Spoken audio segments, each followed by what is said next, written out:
Assalamualaikum warahmatullahi wabarakatuh. Apa kabar anak-anakku? Semoga kita semua berada dalam lindungan Allah Subhanahu wa Ta'ala. Nah, ketemu lagi dengan mata pelajaran informatika. Kali ini Ibu akan menjelaskan tentang algoritma dan pemrograman. Nah, waktu lalu pernah kita belajar tentang computational thinking. Masih ingat nggak? Apa itu computational thinking? Itu merupakan konsep berpikir tentang bagaimana untuk memecahkan masalah dengan solusi yang inovatif menggunakan teknik komputer. Nah, salah satunya yaitu dengan algoritma, ya. Nah, kali ini kita akan memperdalam tentang algoritma. Nah, anak-anak, tahu nggak algoritma itu apa? Masih ingat nggak? Nah, algoritma itu merupakan suatu urutan atau langkah-langkah untuk memecahkan masalah secara sistematis. Ya, secara sistematis. Contohnya nih, dalam kehidupan sehari-hari, misalkan algoritma menggosok gigi. Yang pertama, langkah-langkahnya itu yaitu pergi dulu ke kamar mandi. Yang kedua, mempersiapkan alat seperti gayung, air, sikat gigi, pasta gigi. Nah, selanjutnya setelah itu kalian membuka pasta giginya, kemudian kita tuangkan ke sikat giginya. Nah, selanjutnya setelah dituangkan, kita masukkan ke dalam mulut, dan kita gosokkan gigi kita. Setelah itu kita kumur-kumur dan gigi kita menjadi bersih dan cemerlang.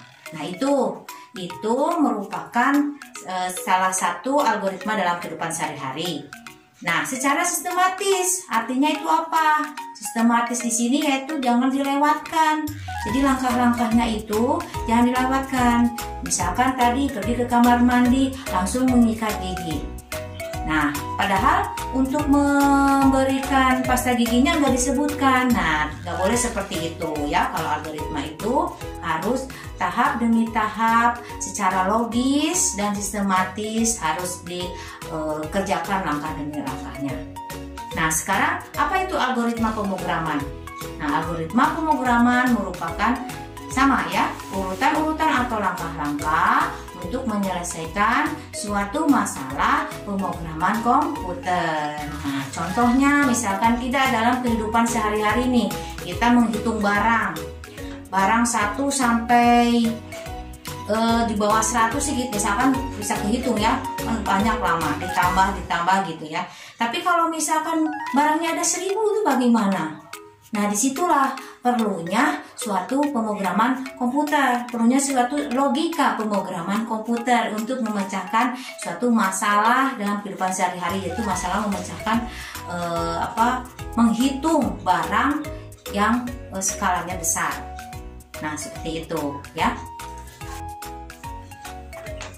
Selanjutnya yaitu tentang bentuk penyajian algoritma ya. Bentuk penyajian algoritma itu seperti apa sih? Nah, bentuk penyajiannya itu ada 2 macam ya. Ada bentuk tulisan, ada juga dalam bentuk flowchart. Nah, kalau tulisan itu bisa dalam bahasa Indonesia atau bahasa Inggris atau shadecode, yaitu untuk bahasa-bahasa pemrograman yang ada di Visual Basic atau di Pascal dan sebagainya. Nah, itu bahasa pemrograman komputer. Dan yang selanjutnya yaitu tentang gambar ya. Kalau gambar itu yaitu flowchart. Flowchart itu flow itu alir, sedangkan chart itu bagan. Jadi merupakan alur dari suatu bagan yang menjelaskan informasi untuk menyelesaikan masalah. Nah, itu flowchart. Nanti di situ ada bagan-bagan atau simbol-simbol flowchart itu seperti apa. Nanti akan Ibu jelaskan seperti ini bagannya. Yaitu di sini ada misalkan dalam bentuk untuk memulai untuk memulai, misalkan ada terminal, ada alir, ada untuk proses dan sebagainya. Kalian bisa lihat sendiri fungsi-fungsinya buat apa ya. Di sini merupakan simbol-simbol flowchart. Sampai untuk misalkan setelah untuk menyambungkan untuk dari halaman 1 ke halaman selanjutnya, nah itu seperti apa simbolnya. Di sini udah ada dijelaskan. Nah, selanjutnya flowchart dalam kehidupan sehari-hari. Flowchart dalam kehidupan sehari-hari yaitu misalkan ini ya, gambarnya seperti ini. Flowchart dalam kehidupan sehari-hari. Misalkan ini gambar tentang memasak kentang. Apa yang harus kita lakukan ketika kita memasak kentang? Yang pertama yaitu lihat kentangnya, persediaan kentang itu masih ada atau enggak ya. Kalau masih ada berarti kita langsung mengupas kentang. Kalau kentangnya misalkan tidak ada dalam persediaan, kemudian kita harus belanja ke pasar. Nah, selanjutnya ya, kalau sudah langsung dikupas kentangnya. Setelah dikupas kentang, yaitu kita pasak. Mau pasak apa ya? Ada pilihan lagi. Mau kita goreng, jadi goreng kentang, atau mau kita direbus, atau mau kita bikin sop. Nah, seperti itu ya. Ini contoh dari flowchart dalam kehidupan sehari-hari. Nah, selanjutnya yaitu tentang proses algoritma. Nah, proses algoritma ini yaitu ada input, proses, dan output. Ya, input, proses, dan output. Input sendiri yaitu pemasukan, yaitu data yang akan kita proses itu apa aja. Ya, misalkan tadi saya menggosok gigi, data yang diprosesnya itu apa aja? Misalkan gayung, air, pasta gigi, dan sikat gigi. Kemudian prosesnya apa di situ? Prosesnya di situ misalkan masukkan pasta gigi ke sikat gigi, kemudian kita sikat gigi kita, kemudian kumur-kumur. Nah, itu prosesnya. Dan hasilnya apa? Yaitu hasilnya bahwa gigi kita akan bersih dan cemerlang. Nah, seperti itu ya. Itu merupakan proses algoritma. Nah, contoh algoritma dalam kehidupan sehari-hari. Di sini ada bagan. Misalkan yang pertama untuk membuat algoritma membuat kue. Nah, algoritmanya apa? Yaitu kita harus tahu resep dari kue itu sendiri. Misalkan langkah-langkah algoritmanya, misalkan proses membuat kue itu masukkan telur ke dalam wadah, kemudian kocok sampai mengembang dan sebagainya. Yang selanjutnya yaitu membuat pakaian. Nah, dalam membuat pakaian, algoritmanya apa? Yaitu algoritmanya kita harus tahu pola dari pakaian itu. Ya, misalkan di situ tertera misalkan potong misalkan kain dari arah bawah sampai ke atas dan sebagainya. Ya, seperti itu ya contohnya. Selanjutnya merakit mobil. Kita harus tahu panduan merakit mobilnya, baru kita bisa melakukan langkah-langkah merakit mobilnya. Di sini udah tertera dalam merakit mobil itu seperti apa. Selanjutnya yaitu kegiatan sehari-hari. Misalkan kalian bangun pagi, kalian sehari-hari pasti kalian harus punya jadwal sehari-hari ya. Kemudian jadwal sehari-hari, misalnya jadwal sehari-hari bangun jam 5, misalkan sholat subuh, udah gitu mandi, kemudian sarapan dan berangkat sekolah. Nah, seperti itu. Itu merupakan algoritma dalam kehidupan sehari-hari. Nah, satu lagi yaitu mengenai voucher. Ya, mengirim voucher HP. Misalkan kita harus tahu dulu panduan tentang panduan tentang pengiriman voucher HP tersebut. Misalkan ketiklah bintang 88 dan sebagainya. Nah, seperti itu. Itu algoritma dalam kehidupan sehari-hari. Bahasan selanjutnya yaitu Ibu akan menerangkan tentang IMK, yaitu interaksi manusia dengan komputer. Itu bagaimana interaksi manusia dengan komputer? Nah, kita harus tahu ya, interaksi manusia dengan komputer itu. Apa itu interaksi? Interaksi merupakan dua komunikasi antara objek tertentu di mana objek yang satu dengan yang lainnya saling mempengaruhi.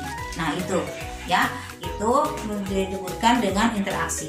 Bisa juga disebut disiplin ilmu yang mempelajari tentang evaluasi, tentang implementasi, dan tentang tampilan muka tentang teknik komputer.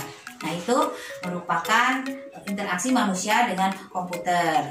Nah, kalian pernah mendengar ini, mendengar user friendly ya, yaitu pengguna yang ramah. Nah, di dalam interaksi manusia dengan komputer ini, contohnya misalkan mesin ATM. Jadi kalian itu kalau perlu uang nggak harus ngantri-ngantri ke bank ya, kalian cukup ke ATM. Itu merupakan interaksi manusia dengan komputer ya. Ke ATM tinggal klik saja, berarti uang udah didapat. Nah, itu salah satu interaksi manusia dengan komputer. Jadi dengan adanya komputer akan memudahkan pekerjaan manusia. Nah, itu ya, dengan tampilan yang friendly tadi ya, dengan ramah pengguna. Jadi kita nggak ribet-ribet, tinggal klik dapat uang. Itu. Selain itu ada contohnya misalkan penjualan minuman. Sekarang banyak ya di mall-mall tentang penjualan minuman. Jadi minuman kita tinggal milih minuman yang akan kita beli, kita kasih uangnya, langsung uangnya keluar. Langsung minumannya kita terima. Nah, seperti itu ya, tanpa adanya orang di situ, tanpa adanya keterlibatan orang di situ, pelayan. Jadi antara mesin aja dengan si konsumen. Nah, itu ya, itu. Selain itu juga misalkan manusia yang bekerja di depan komputer, itu juga manusia tersebut, orang tersebut maksudnya ya, orang tersebut itu sudah berinteraksi dengan komputer. Nah, jadi untuk berinteraksi manusia dengan komputer diperlukannya yaitu penerjemah. Nah, penerjemah agar bahasa tersebut dimengerti oleh komputer juga dimengerti oleh manusia. Nah, di sini ada fungsi dari bahasa pemrograman di situ. Diperlunya bahasa pemrograman. Media untuk pemrograman tersebut ya, itu ada media untuk algoritma itu ada dua jenis, ada dua bentuk ya. Yang pertama bisa dalam bentuk tulisan. Dalam bentuk tulisan yaitu seperti ini ya. Ini dalam bentuk tulisan, itu tulisan bahasa pemrograman. Jadi bentuknya seperti ini bahasa pemrogramannya. Ini bahasa pemrograman Visual Basic. Nah, ini ya. Ini ada bahasa komputernya. Kalau yang disebut dengan yang kedua yaitu media yang pertama tadi ya disebut media tekstual ya. Yang tadi itu tulisan dalam bentuk tekstual ya. Media tekstual. Yang kedua yaitu media GUI, yaitu Graphical User Interface. Itu contohnya seperti ini. Nah, ini akan contohnya. Ini tuh misalkan kita ingin mengetahui data dari peserta yang mengikuti pembelajaran dari Visual Basic. Misalkan ini datanya, nanti ketika klik biodata nanti bakal keluar ada biodata diri atau biodata orang tua. Kemudian di sini materi-materinya apa aja. Nah, ini untuk memudahkan manusia untuk mendapatkan informasi dengan komputer. Nah, itu nanti kita pelajari lebih lanjut ya tentang pemrograman visual nanti pada materi-materi berikutnya. Ya, untuk pertemuan kali ini Ibu cukupkan sekian. Sampai materi interaksi manusia dengan komputer. Selanjutnya nanti kita akan membuat robot, cuman karena dalam masa pandemi, jadi nanti kita akan dibahas lagi selanjutnya ya. Assalamualaikum. Demikian materi yang dapat Ibu sampaikan. Assalamualaikum warahmatullahi wabarakatuh.